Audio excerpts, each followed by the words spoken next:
Hey guys, this is James with RogueDuelist TV. Welcome to the channel. In today's video, we're gonna go over my double negate hero deck profile. So if you guys saw my last video, which the link should be popping up above my head right now, we went over a combo tutorial to basically get out Borreload Savage Dragon, Red Eyes Dark Dragoon, Plasma, and Sunrise onto the board with a Phoenix Blade in hand, where you were able to discard that for your Dragoon's negate. And all of that is through a 2-card combo, which I'm gonna talk about in this video through the deck profile. So if you guys haven't seen the combo tutorial, make sure you go check that out. Now, if you guys are watching this video on my RogueDuelist Trade channel, know that I am only going to do Yu-Gi-Oh! Investment content on RogueDuelist Trade. So if you guys would like to see more content like this, or other types of content like Yu-Gi-Oh! Skits, which is something I want to be able to start doing, you definitely need to go subscribe to RogueDuelist TV. You guys can find a link to my RogueDuelist TV channel in the description down below. All right, guys, so let's go ahead and jump right into it. Here is my main deck and my extra deck.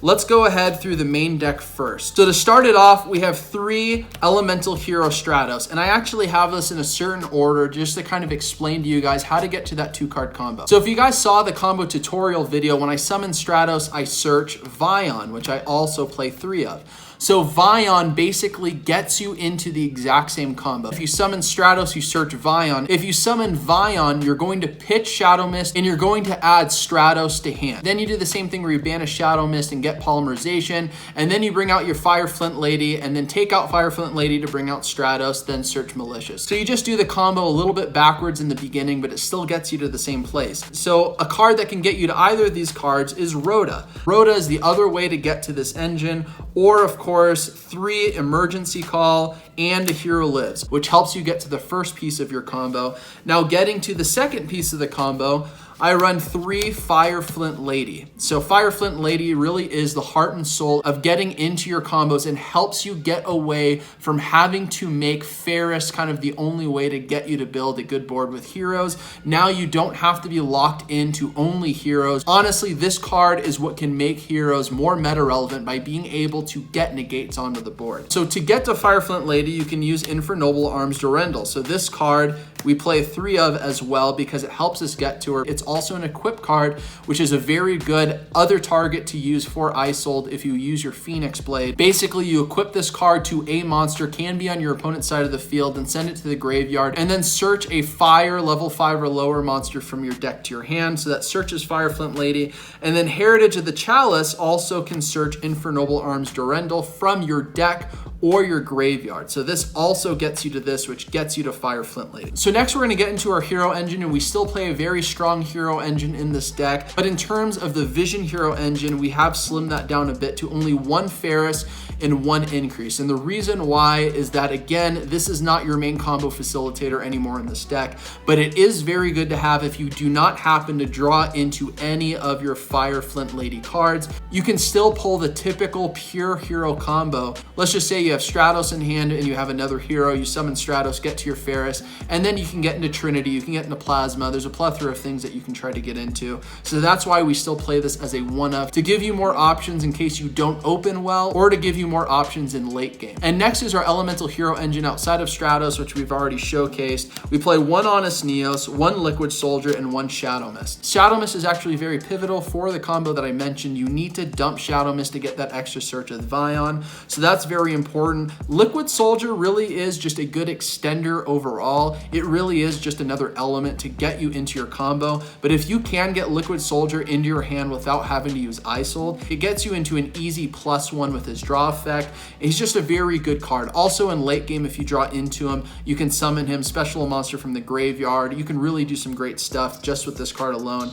And then Honest Neos really is just good to be able to attack over monsters. And sometimes this really can bring game if you can get into Trinity. So I like to play Honest Neos at least at 1. Next is our slimmed down Destiny hero engine. It's very simple. We play 2 Mally and we play the Plasma. In my mind, Plasma is the ace card in a hero deck. From my perspective, being able to cancel out all of your opponent's monster effects on their side of the field is very strong. And this card is what makes heroes worthwhile, because plenty of other decks can play a bunch of negates, but getting 2 generic negates on the field with a Plasma, a one-sided skill drain, That to me is what separates heroes, and also Dark Law as well going into Dark Law, but I really feel Plasma is a great card. And Malicious is just a great extender. It also lets you have access to extra hero Cross Crusader, who we do play in this deck, to basically help you in late game. And then we do play the Evil Hero package. Honestly, guys, there's no reason why you shouldn't, except for financial reasons, because it's really expensive. But a Dusted Gold and Dark Calling, it's very easy to get a boss card. This is really great for a late game or as a follow-up play if your opponent interrupts you. If you can get into a Dusted Gold, if somehow your opponent can wipe your board that you are able to build through this deck, getting into a Dusted Gold, a lot of people sometimes can't out him because he's really hard to get off to the field, and he's also just a built-in Regaiki for face-up monsters. You absolutely got to play this if you want to be competitive. Next, we play 3 Mask Change, and this really isn't even just to get into your masked heroes. Honestly, Mask Change in my perspective is like Called by the Grave for impermanence. If your opponent decides that they're going to imperm your Stratos on summon, you Mask Change the Stratos, imperm no longer has a target, and you still get the Search for Stratos, which lets you still get into that full combo that I went over in my tutorial. So Mask Change in my perspective is the best way to dodge cards like imperm, but also being able to have access to this card by being able to get into cards like Dark Law. Dark Law can be a very hard card to deal with, so just being able to get into other boss cards in late game, in my perspective, Mask Change is absolutely warranted to be played at 3. And then for the rest for our hero engine, we do play Poly and we do play Miracle Fusion. So you definitely have to play these for the combo that I mentioned. I have considered to play 2 polymerizations, but I do feel the deck is very delicately balanced right now with the amount of bricks that you have to play. And honestly, it's very hard to brick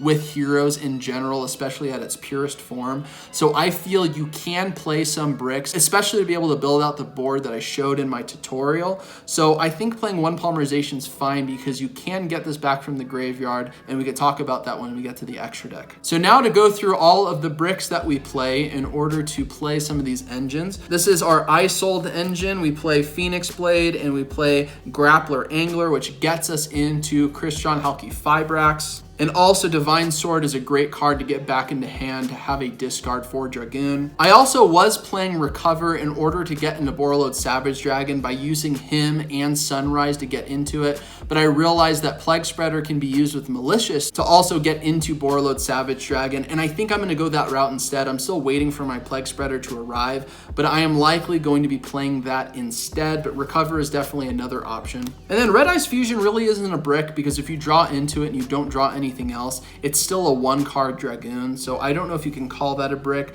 although you don't always want to see this in your hand. And then also, of course, Dark Magician and Red Eyes Black Dragon. Now, these cards can really be swapped out with anything. These are kind of like your tech cards or hand traps. I play 3 Impermanents in the main deck, 1 Evenly Matched, and 1 Effect Veiler. The reason why I'm playing 1 Effect Veiler is 1, to give you another form of negation on your opponent's turn, but also it's another level 1 tuner. So if for some reason my Recover or my Plague Spreader, I'm not able to use it for any reason, it just gives you another option to go into so you can still get into that Borreload Savage Dragon. So that's kind of why I play it, although I don't think it's necessary. Evenly Matched is just a really good card, and I think that's just something to have. It's good because you can still set it on first turn, although it is a bit slower because you have to wait for the battle phase and hope that it doesn't get destroyed before then, and it's just a very good board wipe if you need it. An Imperm honestly is just a very good generic hand trap to be playing, but really this can be swapped out with anything else. I am not really tied to this, and also I'm not very tied to my side deck as well. I haven't played in any tournaments, so I can't really say for sure what's best or not. Now I can give kind of perspective on what I've seen in the format, but definitely guys, I think you can have a lot of creativity in both these cards and what's in the side deck. So now getting into the extra deck, we play 1 Isold and we play 1 Christian Halki Fibrax for obvious reasons if you've seen the tutorial, in addition to Cross Sheep, Link Ross, and Predaplant Verde Anaconda. So what I love about this hero build is now we can play these types of cards. It's always so frustrating when you play Destiny Fusion or when you play Ferris and you lock yourself into only heroes and you can't do anything else. But now with Fire Flint Lady, these cards are all possible and can be played and gets you into much better boards in my opinion. But if you're not able to get into those boards, we still play 1 extra hero Cross Crusader, because if you don't open up with any of the cards that get you to Fire Flint Lady, for the most part, you're likely gonna be able to get into your standard standard hero plays, which you should be familiar with if you played pure heroes before. And I also play the one extra hero Wonder Driver. Now you really could swap this out with something else like different mass change targets or different miracle fusion targets.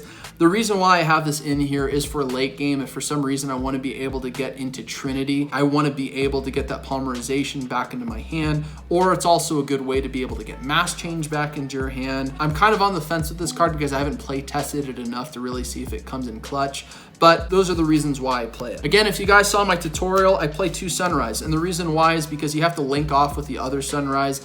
And I like to have Sunrise on the board with Plasma because it gives him battle protection and it helps you pop additional cards when you go into the battle phase. And in addition to that, Sunrise, what I love is he's a generic attack increase for all monsters on your side of the field based on how many different elements that you have on your side of the field. So it gives you an attack boost for your Dragoon, your Borreload, Savage Dragon, even your Predaplant Verde Anaconda, in addition to your Plasma. So I really like Sunrise, and that's why I play 2 of them. I like to have him on the board. And then of course we play the one Malicious Bane, the one Trinity, as I mentioned. I only play 1 Dark Law, and again, you could probably replace Trinity or Extra Hero Wonder Driver if you want to play 2 Dark Law. And I do play 1 Masked Hero Blast because it does give you some removal for the back row. Sometimes his attack reduction on one of your opponent's monsters can come in clutch. But again, I primarily play these 2 just to be able to avoid impermanence for some of my main combo starters. And then of course, we play the 1 Dragoon and the 1 Borreload Savage Dragon. That completes the extra deck. And then lastly is the side deck that I have. And again, guys, I'm not married to this, but this is what I've put together so far. I have Nibiru for some of the main combo decks, especially because Dragon Link has become very prevalent right now. But honestly, I'm sure they have ways to probably avoid Nibiru for all I know. I play 1 Effect Veiler. I might get rid of that. I probably will get rid of that. I'm not really too sold on that one. I play the 1 Harpy's Feather Duster. Now that we have that at 1, I think you gotta play it for back row removal. Now, I have 2 Cosmic Cyclone here, but I would replace these with Evenly Matched. I just don't have a playset of Evenly Matched. I'm actually waiting for the Spirit Charmer Structure deck because it's likely that we're going to be seeing Evenly Matched come in as a common in that product, and I am not somebody that necessarily cares too much about highest rarity that much if it's going to save me like 30 bucks a card. So I am waiting for that to get my Evenly Matched. So I would replace that with Evenly Matched. Also, Super Poly. Honestly, I feel Super Poly is going to come back into this format largely because of Dragoon. Dragoon and Predaplant Verde Anaconda are both dark monsters, and I believe there's also a target where you can use a fusion monster and a dark monster on your opponent's side of the field, which can also work. So that's why I also play Starving Venom Fusion Dragon. Honestly, this is just the only target that I have. I may even consider the 3 dark one, depending on the boards that's kind of in the meta right now. But that's kind of my reasoning behind that, is because it's an out to Dragoon because he can't respond to its effect. Also, for the same reason, Dark Ruler No More just breaks boards. Your opponent can't respond with monster effects, which is very, very prevalent right now in today's meta. And honestly, Dark Ruler No More and Super Poly are kind of like the best outs to this deck. I've also considered main decking Anti-Spell Fragrance. Anti-Spell Fragrance is another way to avoid Dark Ruler No More from being able to be played. Now, it doesn't avoid Super Poly because as you activate Anti-Spell Fragrance, your opponent can chain Super Poly. So it doesn't out that, at least it kind of cuts out one of the other main cards that really can affect this deck.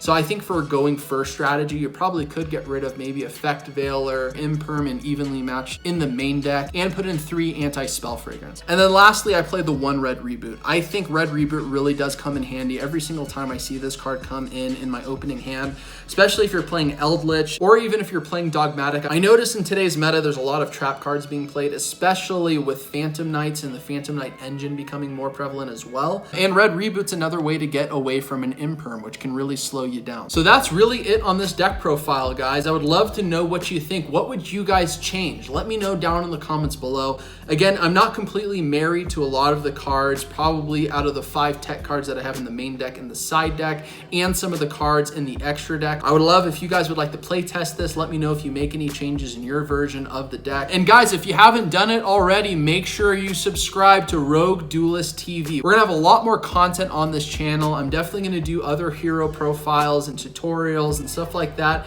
And I also want to do other things, as I mentioned, as like doing Yu-Gi-Oh skits and just have some more fun type of content, more shorts that we can kind of do on this channel. So if you guys would like to be part of it, make sure you subscribe to RogueDuelist TV. And to help the YouTube algorithm, make sure you guys like this video. That way we can help spread this content. We can grow this channel together. I appreciate you guys stopping by. We'll see you on the next episode of RogueDuelist TV.